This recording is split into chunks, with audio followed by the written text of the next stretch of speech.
My boy is back. So let's discuss season 4, episode 1 of The Flash.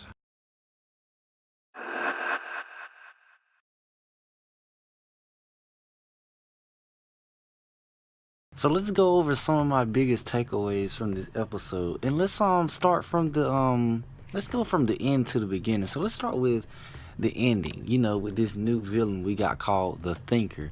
So apparently this guy is on some old smarter stuff better than Eobard Thawne. We all know that in season 1 Eobard Thawne created the Flash in order for, the future to stay intact. This dude, to get the Flash back, this guy creates his own villain to get the Flash back. Now, I don't know about you guys, but that is on some old boss up Jeep type stuff right there, man. I mean, this guy, he seems like he's gonna be the type of villain that always stays 5 steps ahead of the game. And I'm all for a new speedster villain as the next guy, but it kind of actually feels good to know that one of the villains, the main villain of this season, is not going to be just another speedster that the show is making up. I mean, we're actually getting a villain of another ability that might be able to overpower Barry's speed, even if he is running at a faster pace than he usually does. Sorry for my stuttering. But I mean, it seems to me for the first time, Barry's main enemy is not going to be a speedster like the last 3 seasons have been, with Eobard Thawne in season 1, Zoom in season 2, and then Savitar in season 3. So season 4, it seems like they're going for a whole new look. They're not just going to make up any speedster. I'm not saying that, we probably are going to see a little bit of Eobard Thawne, throughout the season. I mean, you can't really get rid of him considering that he's the main source of the continuous loop with the timeline. But it feels good to know that the main villain is not going to be a speedster, so that really stuck out to me. So let's next talk about Barry Allen himself. Now, throughout this whole entire thing, he was in some sort of, I don't know, like mental trance or something. I mean, he kept spitting some kind of bars. He was rhyming. I mean, did y'all hear the poetry? I mean, that joke was tough, man.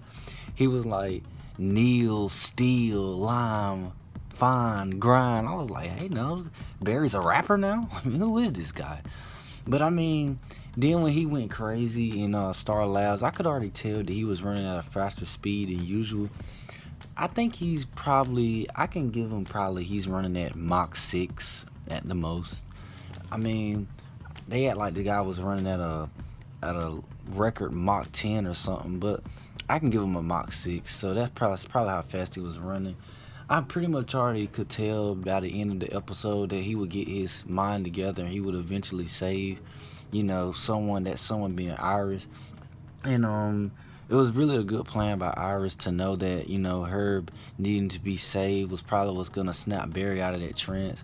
But it's really gonna be interesting to see, how strong the Thinker's gonna be, considering that Barry is this new and improved speedster who's now running at probably 2 Machs more than what he was in the last season. So I'm really looking forward to that.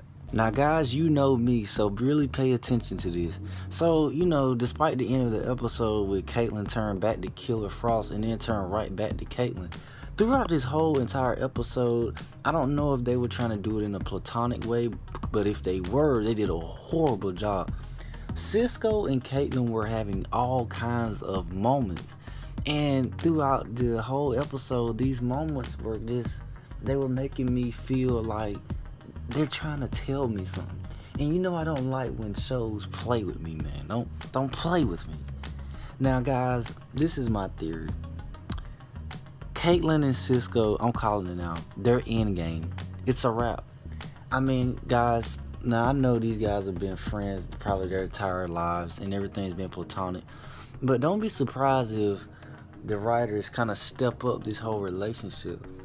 I mean, did you guys see throughout this whole thing? I mean, these guys were giving each other looks that was like a more than friend look. And it seems to me, besides Julian, who obviously and apparently moved back to London, it seemed like the one who missed Caitlin the most out of everyone was Cisco. And if you disagree with my logic, you can say that, it's probably because she's like a sister to him and that they grew up in Star Labs together. But I mean, to be real, guys, they were giving each other looks tonight that was a bit more than platonic. So I'm calling it now. Caitlyn and Cisco, they're my OTP of the Flash right now. I can't really, you could say Barry and Iris, but I mean, we already knew Barry was going to end up with Iris. I mean, it's like that way in the comics. I mean, me being a Snowberry shipper in the beginning of me watching this, I still didn't think my ship was going to be together. But Cisco and Caitlyn, they better not ruin that. So I'm calling it now. Cisco and Caitlyn are endgame.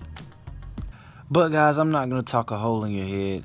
So if you enjoyed this video and this review, please give it a thumbs up. If you have any comments, any questions, or any concerns, or you feel like any of the things I said in this video were wrong, please leave that in the comment section. And if you enjoyed this video, once again, please give it a thumbs up. And for more videos about The Flash or any other Arrowverse show, hit that subscribe button. See you guys later.